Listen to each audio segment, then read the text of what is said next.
cardiac surgeon warns, this drug is damaging the hearts of older adults. I'm sure you already have a sense of what we're talking about today, right? Yes, it's about medications, the ordinary pills many of us take at home as if we're our own family doctor. And honestly, who hasn't done that? You feel a little pain, a little stiffness, a little something that seems minor, and you think, I'll just take something real quick and move on. For decades, that worked just fine. But once you cross 60, your body doesn't play by the same rules anymore, and let me be completely honest with you, even my own mother used to believe the same thing. She thought, it's just one pill. It can't possibly matter. But the older I get, and the more I work with heart health research, the more I realize how important this topic is. That's why, even though what we're talking about today is practical and easy to understand, I still encourage you to always discuss your real situation with your personal physician. Every person has a unique medical history, and no video, no article, no doctor online can see what's truly happening inside your body the way your own clinician can. Now, from a scientific and medical perspective, aging changes the heart in ways younger people never feel. The muscle becomes slightly stiffer, the electrical system becomes a little less predictable. And the arteries lose some of the flexibility they once had. That's why even common medications can hit harder than expected in an older body. In fact, data from the Centers for Disease Control and Prevention shows that nearly 70% of American adults over 60 take at least 5 medications, and polypharmacy is one of the strongest contributors to unexpected cardiac stress in seniors. So the solution? This video, I'm not asking you to like, or subscribe, or follow anything. I just want you to watch until the end so you don't miss the value inside this message. And now, let's go straight into the very first part. 1. NSAIDs, ibuprofen, naproxen. Across the US, most people over 50 keep NSAIDs within arm's reach. A stiff back after mowing the lawn, a sore knee after walking the dog, a dull ache from standing too long at the grocery store, and the hand goes right to that familiar bottle of ibuprofen or naproxen. Using these medicines isn't the problem at all. If they didn't work, they wouldn't be on every pharmacy shelf in America. The real trouble only begins when we take them during moments our bodies are already struggling, especially when the heart is older, less flexible, and more sensitive to shifts in fluid and blood pressure than it used to be. One thing most people never hear is that NSAIDs don't just block pain. They block prostaglandins, tiny signaling molecules that help keep blood vessels relaxed and help the kidneys regulate fluid. When prostaglandins drop too low, the kidneys tighten their microscopic vessels and hold on to more fluid. That's the part many older adults never get warned about. The special bad thing with NSAIDs is how easily they trigger fluid retention at a time in life, when the heart doesn't tolerate extra volume the way it once did. It's like asking a 20-year-old truck to haul an extra load up a hill. It can do it, but the strain is real. The detail that surprises many people is how quickly this shift can happen. Even a couple days of NSAID use during mild dehydration, such as after a long flight, a hot day outdoors, or a night of poor sleep, can make the heart pump harder without giving any clear symptoms. You might feel perfectly fine while your circulation is quietly adjusting behind the scenes. And one figure from the American Heart Association, drawn from a nationwide dataset, points out that more than 8 million Americans over age 55 show measurable changes in kidney-driven blood pressure regulation when using NSAIDs frequently, especially those who already experience day-to-day blood pressure variations. That's a lot of hidden strain on hearts that have already spent decades carrying us through life. Because the effects aren't obvious, many older adults don't connect the dots. They take a pill after cleaning the garage, drink less water than usual, and never realize how much harder the heart is working. That's why 2 lesser-known habits can make a meaningful difference for people who rely on these medications. The first is adjusting how you hydrate on days you take NSAIDs. Instead of gulping down a full glass at once, taking 3 small sips spaced roughly 10 minutes apart, about the amount you'd pour into a small disposable picnic cup, helps your system manage fluid balance in a steadier way. The second is something simple you can grab from the freezer aisle: half a cup of frozen blueberries. Their natural flavonoid content doesn't replace medication, of course, but they help buffer the oxidative stress your body faces when prostaglandins drop, giving your heart one less biological burden to deal with. The medications themselves aren't wrong.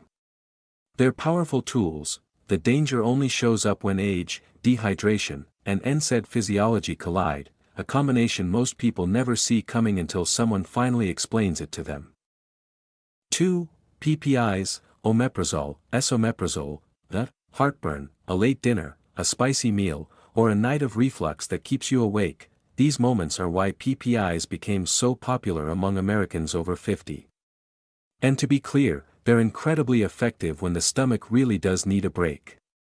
The issue isn't that PPIs are wrong, it's that many people stay on them far longer than their bodies can comfortably handle, especially at an age when the heart depends on very specific mineral balances to keep its rhythm steady. A surprising fact most people never learn is that stomach acid isn't just a digestive tool, it's essential for pulling magnesium out of the food you eat. When PPIs are used for months or years and acid is kept at chronically low levels, magnesium absorption slowly weakens. This decline doesn't happen dramatically, it's a slow slide that never announces itself.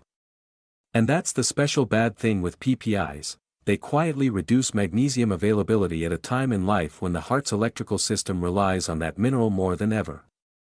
Magnesium acts like the stabilizer bar in a car. Without it, the ion channels controlling each heartbeat become jumpier, more sensitive, and more likely to misfire. Older adults are especially vulnerable because the natural flexibility of heart tissue decreases with age, making it harder to compensate when minerals drift out of balance. That's why even slight magnesium depletion can feel like occasional fluttering, unexplained fatigue, or a restless night that doesn't make sense. And the FDA, after reviewing long-term patterns, reported over 1,500 cases of suspected magnesium-related rhythm disturbances in people who had used PPIs continuously for more than 12 months. The number itself isn't the shocking part, it's how subtle and prolonged the biological setup is before the heart finally complains. Most people never suspect a heartburn drug when their energy dips or their heartbeat feels a little off. But that's exactly what makes long-term acid suppression tricky for older adults. The problem develops quietly, the way a battery drains even while a device is switched off. One small adjustment that helps many older Americans without changing their treatment is adding magnesium-rich food at the right moment. When PPIs are taken in the morning, eating a handful-sized portion of leafy greens, about what fits comfortably in the palm of your hand, like lightly sautéed spinach or a small side salad, gives your body a short window when enough acid remains to absorb the mineral more efficiently. It's a gentle nudge rather than a correction, but for an aging heart, even subtle biochemical support matters.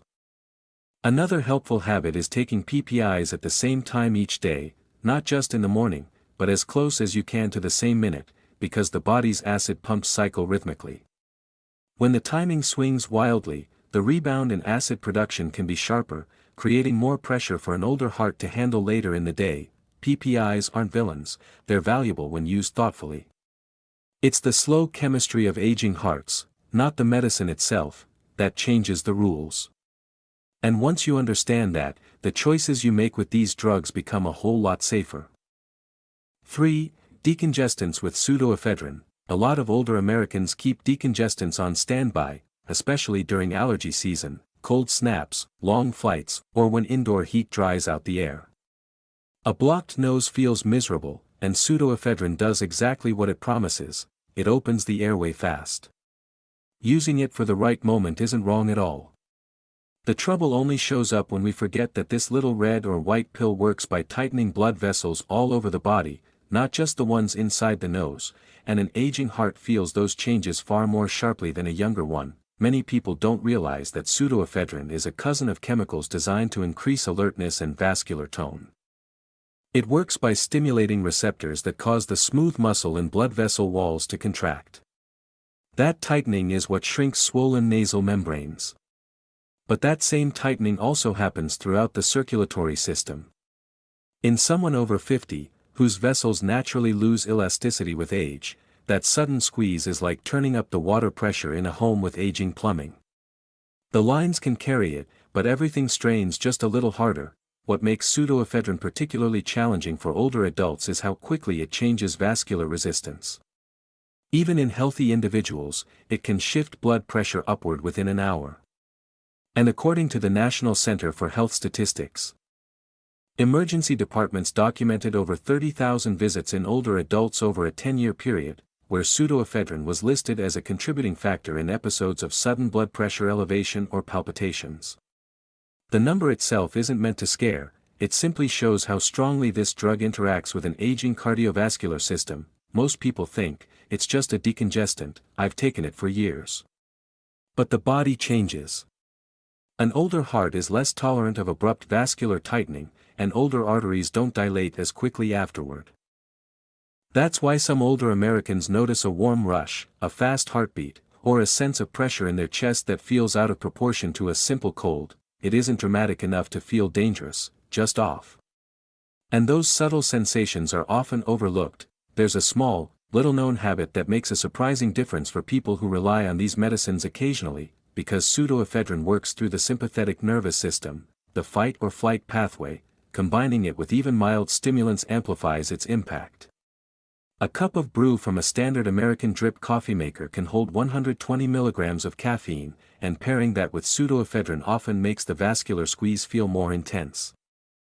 So on the days older Americans choose to use a decongestant, many find they feel steadier by swapping their usual coffee for half a cup of warm herbal tea instead. It's not about avoiding caffeine entirely, just reducing the double hit that makes the heart feel more revved than necessary. Another small adjustment that helps older adults stay comfortable is using the timing to their advantage. Because pseudoephedrine peaks within about 2 hours, taking it during a calm part of the day, not right before stressful errands or physical exertion, makes the heart's workload feel far more manageable. These aren't rules or treatments, just gentle insights into how a medicine can interact differently with the body once we're past 50. The medicine isn't the enemy. It's powerful and useful. It simply has a way of tightening more than just your nasal passages, and at this stage of life, understanding that makes all the difference. 4. Long-term oral steroids, prednisone. Prednisone is one of those medications people over 50 encounter for all sorts of reasons: severe allergies, flare-ups of chronic breathing issues, persistent inflammation, or autoimmune discomfort, and no one can argue with its effectiveness. It's strong, fast, and often the only thing that turns a miserable week into a manageable one. The problem isn't that prednisone is bad, it's that the body was never designed to stay on this emergency mode hormone mimic for long stretches, and with age, the heart becomes especially sensitive to the biochemical shifts that prednisone creates. What makes prednisone so powerful is also what makes it complicated. It mimics cortisol, the body's stress hormone. Cortisol is meant to spike during danger, not linger for months. When prednisone stays in the system long-term, it signals the body to conserve salt and water, boost glucose release, and maintain a heightened state of alertness. These changes push blood pressure upward and make the heart pump against a slightly heavier load day after day.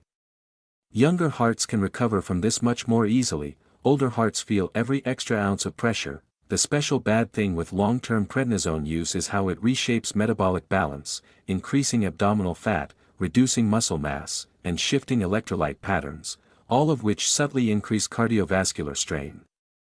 Over time, these shifts make the heart work harder simply to maintain the same output. And a fascinating analysis from the Centers for Disease Control and Prevention documented tens of thousands of older adults, on prolonged steroids developing steroid-associated elevations in blood pressure and glucose levels, enough to be flagged in national health surveys. Many older Americans on long-term steroids describe a similar pattern. They feel a little more puffy, a little more wired, and a little more tired, all at the same time. Not enough to raise alarms, but enough that the heart ends up carrying a heavier physical and metabolic burden without receiving clear signals that something has changed. One subtle practice that many find grounding is paying attention to how prednisone interacts with salt retention. Even small amounts of extra sodium can make the body hold on to noticeably more fluid when this drug is in the system. That's why some older adults quietly adjust their daily habits by grounding their morning routine, with a cup of warm water mixed with the amount of lemon juice you'd squeeze from a slice roughly the size of 2 stacked quarters. It doesn't counteract medication, but the mild sourness encourages steadier hydration patterns for people who feel puffy or tense on steroid days. And because prednisone affects natural circadian rhythms, Another underappreciated trick many older Americans use is simply keeping their daily schedule more predictable, going to bed and waking up within the same 30-minute window. That consistency helps the body deal with the artificial cortisol signals more smoothly, which in turn reduces the overall sense of cardiovascular strain that some people feel after weeks of steroid exposure. Prednisone is a lifesaver. It remains one of the most important drugs ever developed. It only becomes stressful for the heart when the body stays in emergency mode longer than nature intended, and knowing that gives older adults a better sense of control over how they coexist with a medicine that can be both essential and demanding.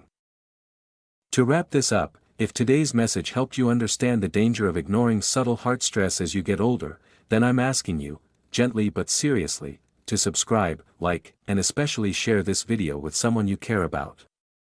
Sharing truly matters, because most people don't realize how fast things can go wrong until it's too late.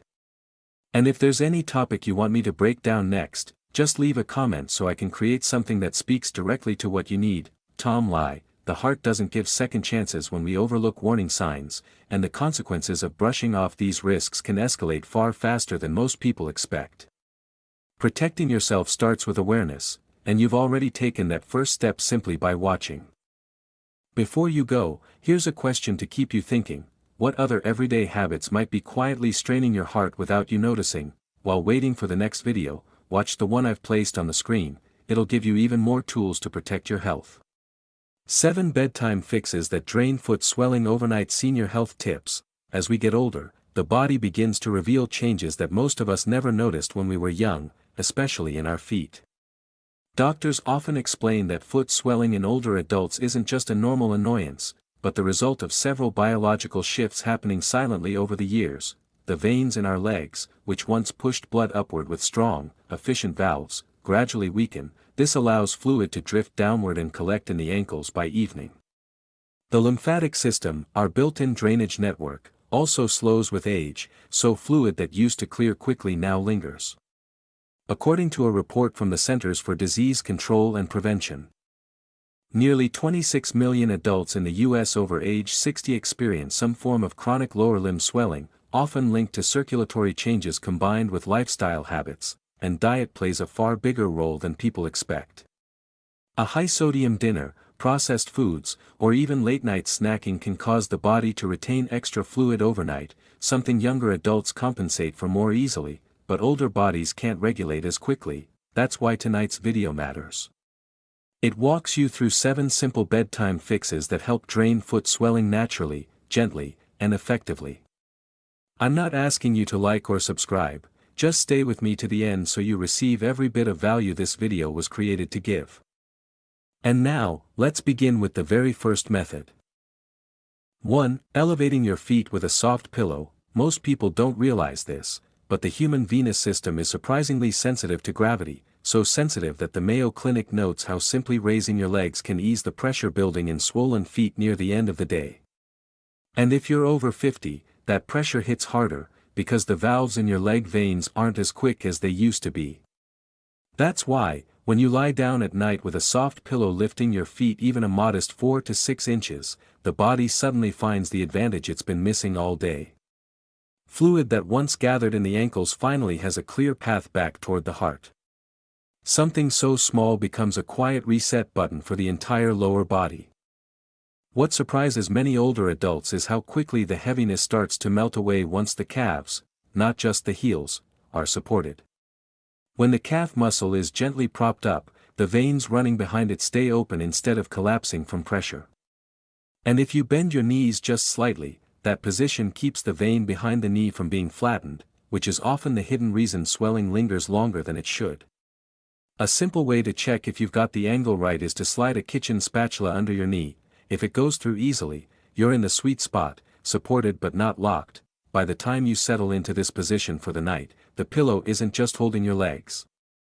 It's helping your circulation work the way it wishes it could all day long, and you can almost feel the fluid shifting upward, the pressure easing, your feet remembering what comfort feels like again. 2. Soaking your feet in warm water. Warm water has a way of coaxing the body into cooperation, and older adults feel this more deeply than anyone. The moment your feet meet the warmth, your blood vessels widen ever so slightly, a response known as vasodilation, and that gentle expansion is enough to help move the fluid trapped around the ankles. The Cleveland Clinic notes that warm water around 100 to 105 degrees Fahrenheit supports healthy blood flow without putting strain on aging skin, and that small temperature range is exactly why a nighttime soak feels so relieving when swelling has followed you all day. As the warmth wraps around your feet, circulation picks up just enough speed to carry away the fluid that's been lingering. It's not dramatic, just steady, calm, predictable. And sometimes the most powerful relief for older adults is the kind that doesn't shock the body but persuades it. When the muscles in the foot arch loosen, fluid drains faster through the lymphatic pathways that run along the inner ankle. You can almost feel the shift, a lightness that wasn't there an hour earlier. Most people stop the soak too early, but here's a detail that changes everything. If you keep your feet in the water for 12 minutes, measured with nothing more than the kitchen timer on your microwave, you give the tissue layers enough time to fully warm and relax. And when you lift your feet afterward, drying thoroughly between the toes is more than hygiene. It prevents moisture from getting trapped in older, thinner skin that's slower to heal. A warm soak isn't fancy. It isn't high-tech, but at the end of a long day, it may be the most dependable way to tell your swollen feet, all right, we're ending this day on our terms. 3. Massaging your feet with olive oil. Olive oil has earned its reputation for heart health, but what many people don't know is how directly its composition supports irritated, swollen foot tissue. The American Heart Association highlights that extra virgin olive oil contains a high proportion of oleic acid, which plays a role in calming inflammatory responses in the skin and soft tissue, exactly the areas that tense up and trap fluid after a long day on your feet.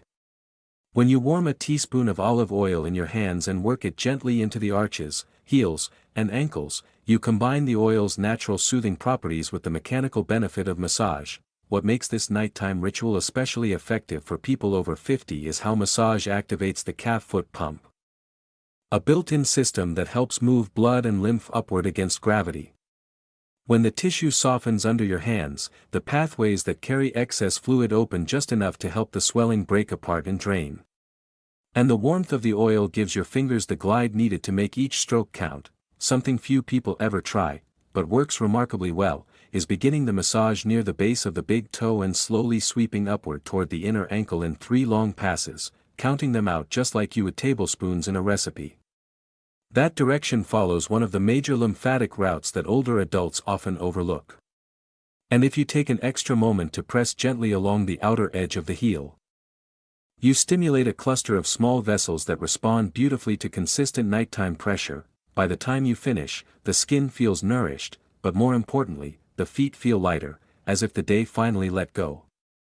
Olive oil isn't just a cooking staple here. In moments like this, it becomes comfort that seeps through the skin. 4. Drinking a small glass of warm water. A small glass of warm water before bed may look like nothing, yet it quietly supports one of the body's most underestimated systems, fluid balance. When the body is even mildly dehydrated, blood becomes thicker, lymphatic flow slows down, and the legs, especially in older adults, tend to hold on to water they should be releasing. The National Institutes of Health recommends consistent daily hydration, not large amounts at night, but steady intake that keeps circulation smooth. That's why that final, warm sip before sleep matters more than people think. Warm water relaxes the digestive tract and signals the body to calm down, and that relaxation helps reduce the internal tension that encourages fluid retention. If your feet swell regularly in the evenings, this small routine can become the gentle nudge your body needs to finish balancing fluids before morning, and because the water is warm, not cold, your stomach doesn't tense up, the body understands it as comfort, not a sudden shock. A trick many older Americans appreciate is pouring the water into a 1/3 cup measuring cup, the same little tool often used for baking. That small amount is enough to support hydration without disrupting sleep with nighttime bathroom trips. And if you let the water sit for about 20 seconds after warming it, the temperature settles into a soothing, steady warmth that feels easy on the system. Taking that slow sip is a signal, to your nerves, to your circulation, to your evening rhythm, that the day is winding down and the body can shift into repair mode. It's simple, yes, but sometimes the smallest habits are the ones that treat your feet with the dignity they've earned through decades of carrying you. 5. Gentle ankle rotation before bed. Ankles are far more mechanical than most of us ever stop to think about. They're designed like tiny pumps, and when the joint gets stiff, as it often does after 50, circulation slows, and swelling settles in. The American Orthopedic Foot-Ankle Society points out that even small circular movements can activate the muscles that help push blood and lymph upward. That's why rotating your ankles before bed isn't just stretching, it's priming your body to drain the fluid that collected through the day. When you sit on the edge of your bed and start moving each ankle in a slow, controlled circle, things begin to shift almost immediately. The ligaments wake up, the joint warms, and the veins passing behind the ankle bone get just enough motion to open their pathways. You don't have to force anything, your feet know the rhythm. A steady, calm rotation does far more than a rushed or forceful one. A helpful detail that makes this routine surprisingly effective is counting 10 circles in each direction, using the same measured pace you'd use when stirring a cup of oatmeal. That slow, even tempo gives the joint time to loosen and encourages deeper circulation. And if you point your toes very gently at the end of each rotation, just a soft reach, nothing dramatic, you activate the calf muscle in a way that gives the fluid an extra push upward. By the time you finish, you feel a quiet warmth in the ankle that wasn't there before. It's not intense, it's steady, reassuring. And that warmth is your sign that the joint is doing what it was built to do, help your feet let go of the day's swelling so sleep can feel lighter, calmer, and much more comfortable. 6. Wearing light compression socks. There's a reason light compression socks have become a staple for so many older adults. They support circulation in a way the body sometimes struggles to manage on its own after years of wear and tear. According to the Johns Hopkins Medicine Resource on Venous Health, mild graduated compression, just enough to guide blood upward, can reduce evening swelling by preventing fluid from sinking into the ankles in the first place. It doesn't squeeze, it directs. When you slip on a pair of light compression socks in the late afternoon or evening, the fabric isn't simply hugging your legs. It's gently shaping how the fluid moves, giving your veins the encouragement they need to keep pushing blood back toward the heart. This becomes especially important if you spend a lot of time sitting, whether it's reading, watching TV, or winding down at the end of the day. The lower legs slow down before the rest of the body does, and compression gives them a little structure so they don't lag behind. A little adjustment makes these socks far more effective than most people realize. Pull them on right before dinner, not right before bed. That timing keeps fluid from pooling in the early evening, when most swelling begins. And if you want to check whether you've chosen the right tightness, try sliding a dinner knife, the dull kind, between the sock and your calf. If it glides smoothly but doesn't slip out instantly, you're in the ideal range, supportive, not constricting. With the right pair and the right timing, compression socks work quietly in the background, guiding your circulation so your feet don't have to fight gravity alone. By bedtime, the swelling has already eased, and your legs feel like they're finally cooperating again. 7. A low-salt evening routine. Salt doesn't just change the taste of food, it changes how your body handles fluid, especially in the hours before sleep.